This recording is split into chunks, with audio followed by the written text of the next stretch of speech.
Prenez mon joug. De quoi s'agit-il? Ce n'est pas seulement de porter la croix, mais de porter la croix de Jésus-Christ.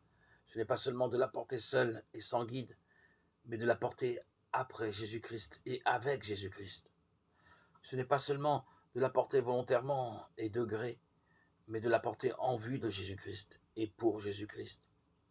Or, dès que c'est la croix de Jésus-Christ, dès qu'il est question de la porter avec Jésus-Christ et après Jésus-Christ, pour Jésus-Christ et en vue de Jésus-Christ, un chrétien, frère et membre de Jésus-Christ, peut-il alors trouver des difficultés ou quelques difficultés qu'il puisse d'abord rencontrer ne sont-elles pas bientôt levées par la douceur et l'abondance des consolations dont il est rempli? Cela d'autant plus que c'est sa croix que nous devons porter, et non point précisément la nôtre. Oui, c'est la croix de Jésus-Christ. Et de là vient qu'il ne nous a pas dit prenez votre joug, mais prenez mon joug. Car qu'y a-t-il de plus dur à un homme et de moins insupportable que son propre joug, que le joug de sa faiblesse naturelle, de ses passions, de ses désirs déréglés?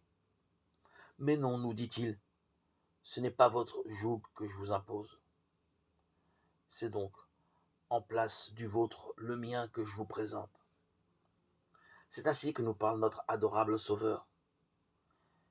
Et c'est par là même, mes chers auditeurs et auditrices, qu'au lieu d'un joug d'esclaves et de malheureux, tel qu'est celui que nous portons dans le monde, il ne tient qu'à nous de porter le joug d'un Dieu